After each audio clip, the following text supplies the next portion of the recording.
Because we have already elaborately discussed the concept of responsibility, where we have seen the three models of responsibility. The first one was called the malpractice model, the second one was called reasonable care model, and the third one is good works model. Okay, so we have seen this in detail, so I am not going to discuss them here.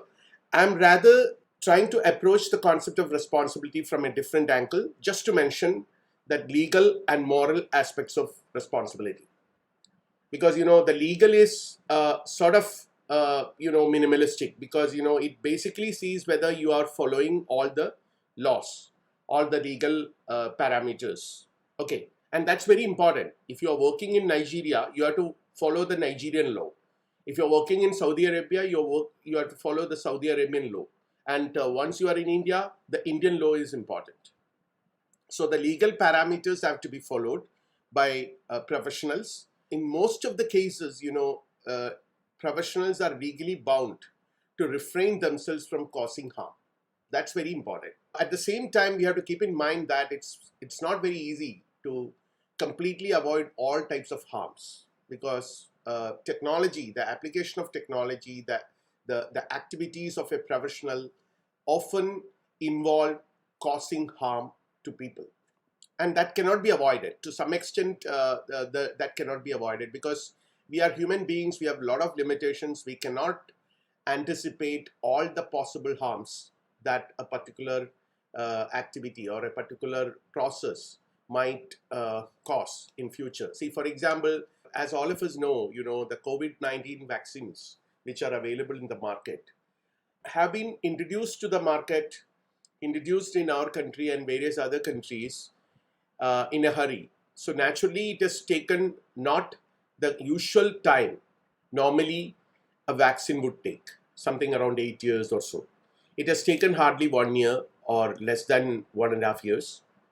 So naturally, we anticipate that there might be some complications, some issues related to that. We are trying to make a choice between bad and worse. There might be some bad consequences, some bad side effects. But if you don't take the vaccine, what's going to happen is, I mean, it's really worse. So we have to avoid that. Okay, and we need to follow the land laws of the land, which I've already mentioned, and also specific legal codes pertaining to the profession is very important, because every profession in every country will have to is expected to follow a set of codes which are specific to that profession. See, for example, doctors are expected to follow certain responsibilities which are pertaining to that particular profession, which others are not expected to, naturally. But when we talk about the moral obligations, or rather the moral responsibilities, where every professional is expected to fulfill certain basic moral obligations, work towards the betterment of society, integrity, honesty, and respecting fellow professionals. Now we'll come to a different paradigm. This is where I believe in the last class we have stopped: virtue and dharma. I am just taking up two ancient perspectives. I'm doing that because they are still relevant. Even in today's world, they are relevant, because virtue, for example, is here the term virtue has a different meaning. I basically refer to the Aristotelian concept of virtue, where virtue is understood as the learned disposition to act in a good manner. It's excellence of any type, and it's a mean between two extremes. This is the way Aristotle understood it. We have already discussed this. See, for example, courage is a virtue between rashness and cowardice. A coward would run away. A rash person, irrational person would, face anything. Facing anything is foolishness. Okay, while running away is also foolish in a different sense. So we need to sort of strike a balance. The virtue of courage lies somewhere in between. So similarly, a virtue is something which an individual can perform, by performing his actions, by living in this world, through his behavior, he can exhibit virtues like honesty, integrity, etc. This will benefit the individual who performs actions in the sense that he gets a lot of satisfaction, happiness, and Aristotle calls it eudaimonia. Eudaimonia is a concept which roughly can be translated as happiness, or it's not physical happiness. The closest term by means of which we can translate eudaimonia is flourishing. That the person concerned who exhibits virtues through his actions, live in this world by exhibiting virtues through his behavior, experiences something called kind of a satisfaction in life, a mix of intellectual, spiritual, and all that. So this is called flourishing, we can roughly call it. This is eudaimonia, Aristotle's eudaimonia. While on the other hand, when we come to ancient Indian civilization had this concept of dharma, which I have already discussed, that which supports life, which is also excellence in action. Based on acts, one may need to perform based on what one is capable of. So this is where I think we have stopped in the last class. And let's straight away come to the Bhagavad Gita, the text which a large number of people in India considers as a religious text.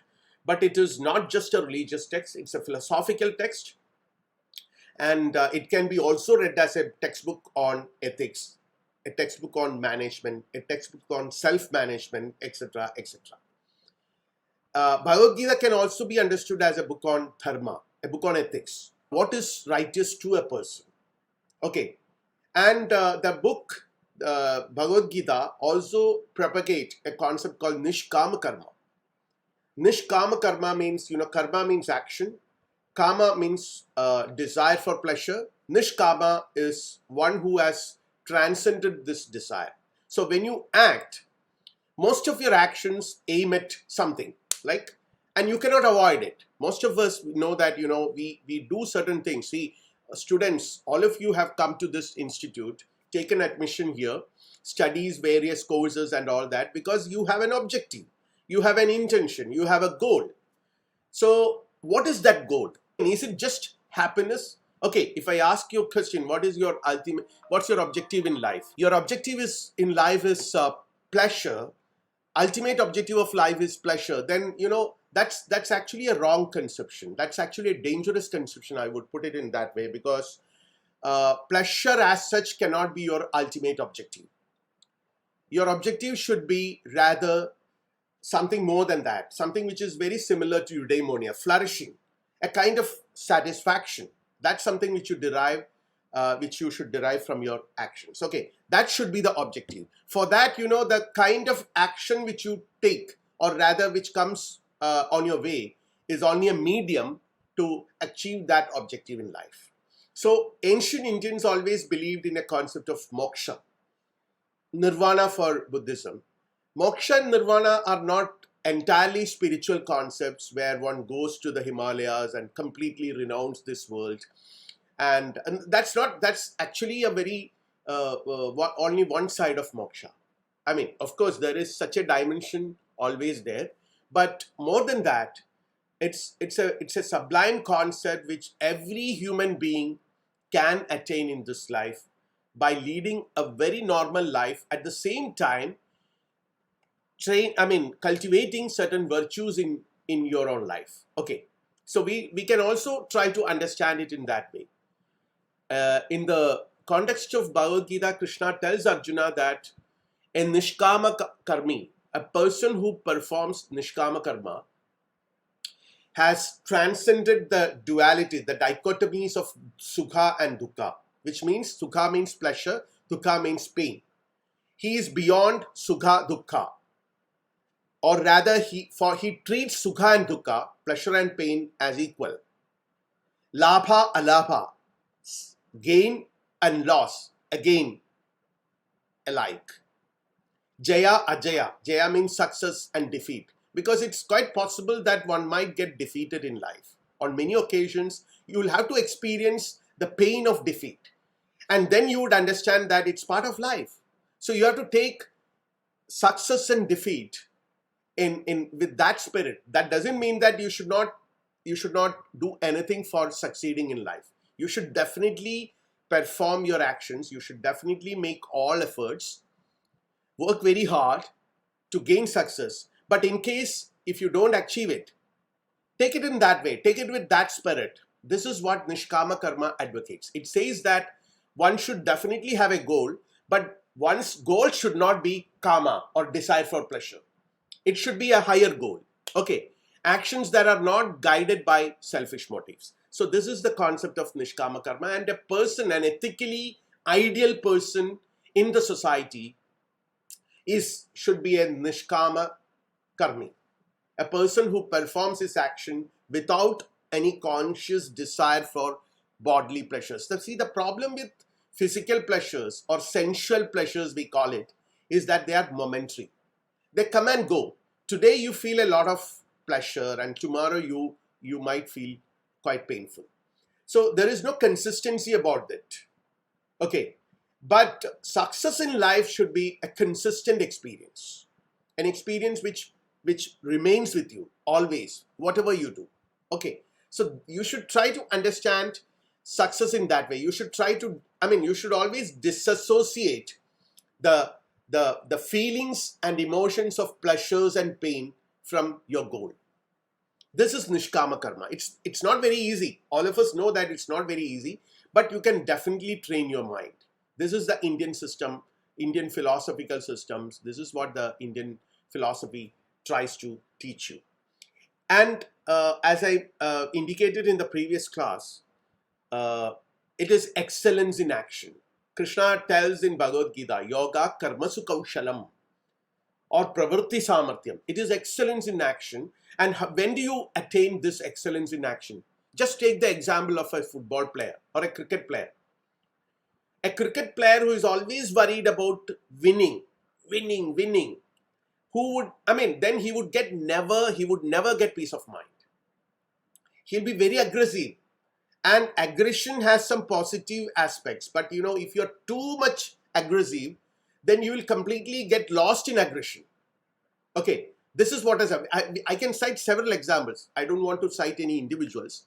He has that quality of taking success and defeat sort of in the same way. So unless you train your mind, then you become a great leader. Okay, that makes him a leader, a good leader, an excellent leader. So excellent in action is detachment to the fruits of action that are sensual.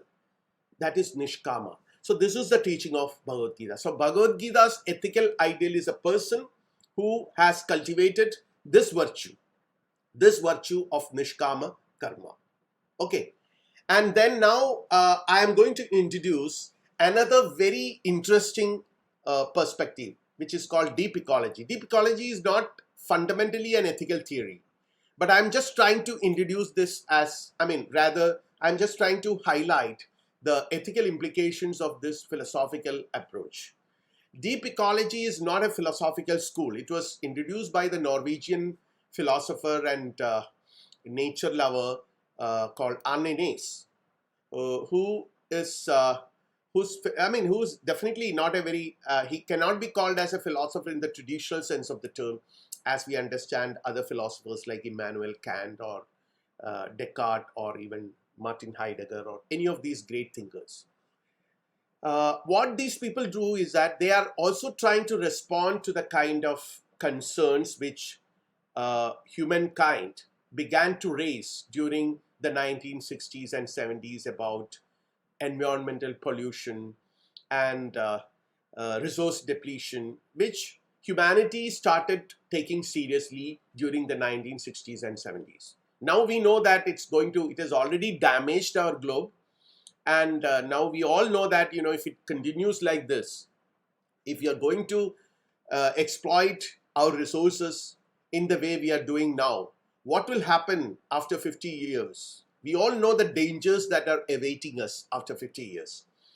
But during 1960s and 70s, people were concerned about it. There was an attempt to protect the environment, to save the environment from complete destruction.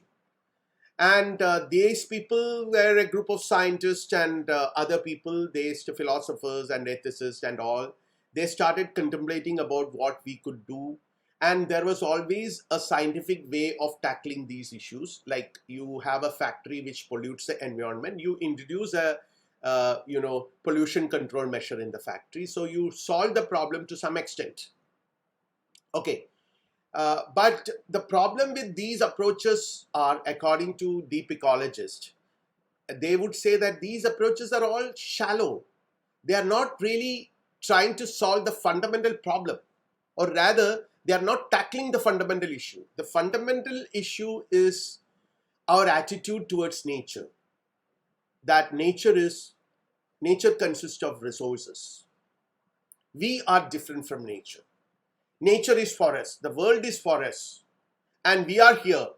Our happiness is more important than anything else. So this is the basic problem with these kind of approaches to environmental problems. So they call it shallow ecology. And instead of shallow ecology, they were trying to propose something called deep ecology, because they were sort of trying to argue that some very important moral crisis, a very important moral crisis is awaiting us. We are living in a world which is increasingly becoming inhabitable. Okay, it's going to be, any form of life is going to be really, really difficult in this world.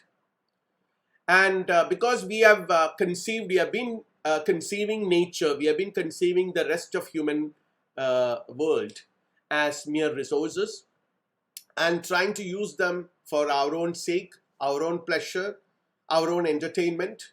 This attitude towards the non-human world, which is animals and natural vegetation, everything, anything you take, and also the environment by and large, the mountains, the rivers, and all that. We have polluted almost all our rivers. In India, if you go to the great rivers, which find mention in our great epics like Mahabharata, Ramayana, and all that, what is their present state? They are all highly polluted. Okay, and I visited the river near Gandhiji's ashram in Ahmedabad, Gandhinagar ashram. So what is the state of that river where Gandhi used to dip himself every day morning? You can't now do that because it's highly polluted. So these people, the deep ecologists, were propagating a philosophy which promotes the inherent worth of all living beings, regardless of their instrumental utility to human needs. Instrumental value of something is where, something becomes valuable for humans, beings. We find it valuable because they have a value for some goal which we have in our mind. See, for example, I have money. Money is instrumentally valuable because money can buy you comforts, money can buy you happiness, and money can buy you many things. So it becomes instrumentally valuable. It is not intrinsically valuable. If you really try to understand the value of money, you will know that, you will realize that it is only an instrumental value. So long as it helps you to attain something else, it is valuable. So similarly, if you try to see nature as instrumentally valuable, then you are actually missing the point. You fail to see the real worth of nature, the real value of nature. Instead, you should try to understand that nature is intrinsically valuable. And how do you understand, how do you appreciate this idea that nature is intrinsically valuable?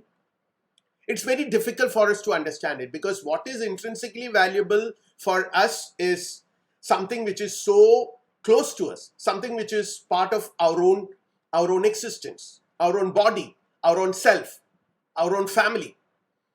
It's very hard for us to really appreciate the idea that there is something else which is intrinsically valuable, which we apparently don't see any relationship with. And this is where, the deep ecologists want you to work on. They want you to work on yourself. They want you to have a real understanding about what you are, who you are. So endorsing the deep ecology platform principles leads us to attend to the ecosophies of aboriginal and indigenous people, so as to learn from them values and practices that can help us to dwell wisely in the many different places in this world. We learn from the wisdom of our places and the many beings who inhabit them. So this is exactly what the deep ecologists were trying to tell you. They urge you to look to the wisdom of these aboriginal people, the indigenous people, rather than the great knowledge systems of the modern man.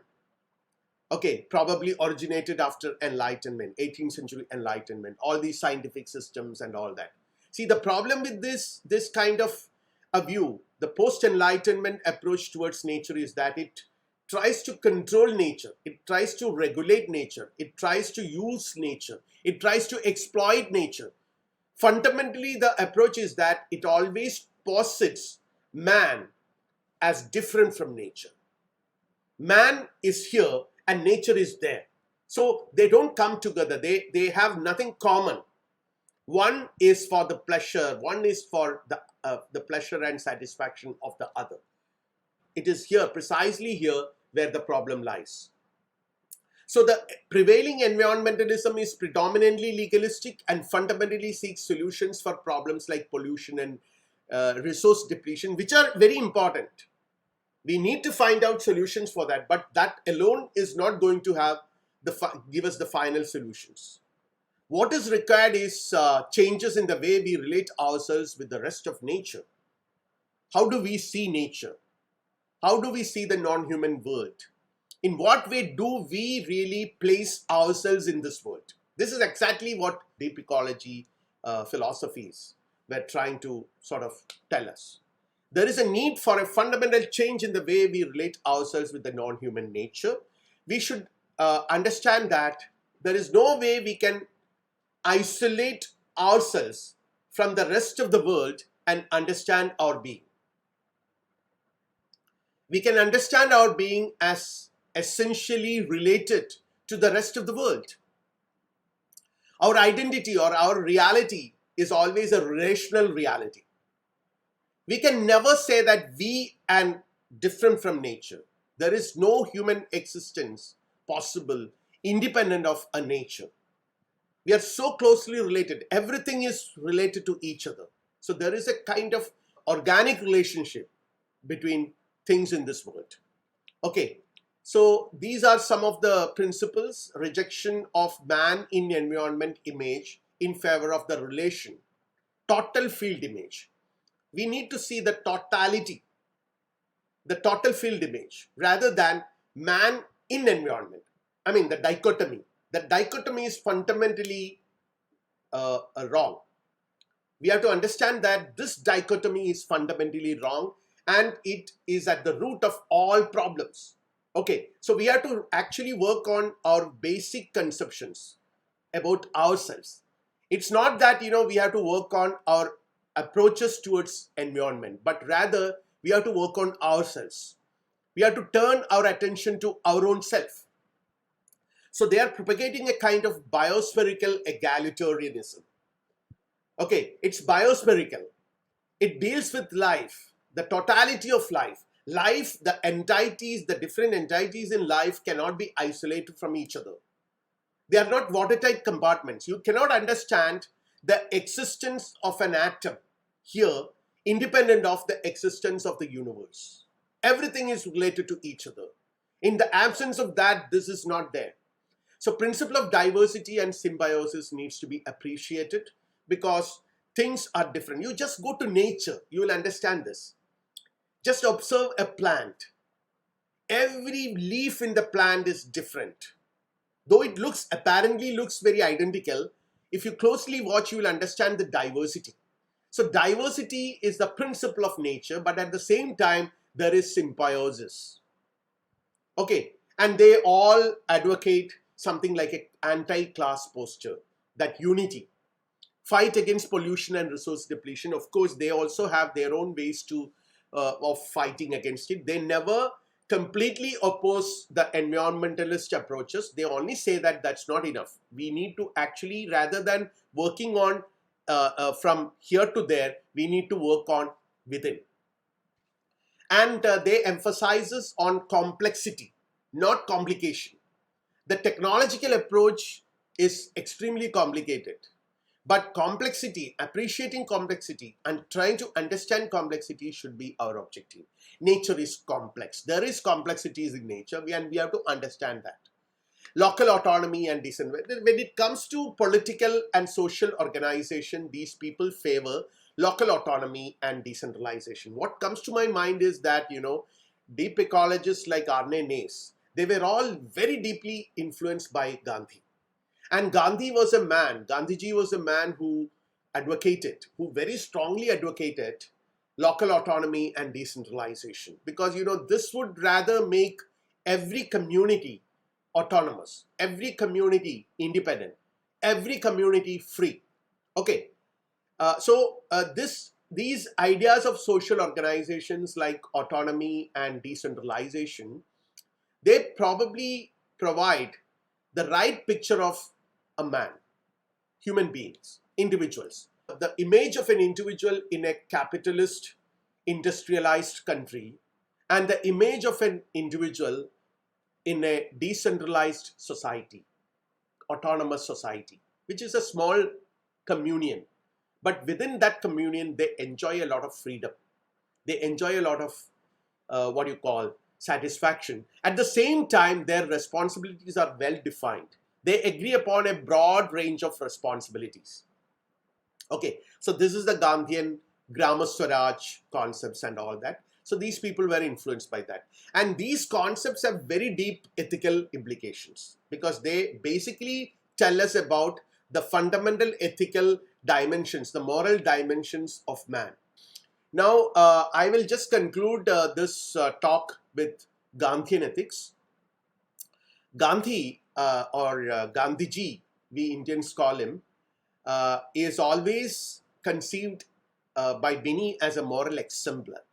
Okay, I'm just trying to understand the ethics of Gandhi because I thought, this is an opportunity to discuss that. And in this context, let me tell you, I urge all of you to read a very small book written by Gandhi in 1909, 1908 or 9, I think 1909.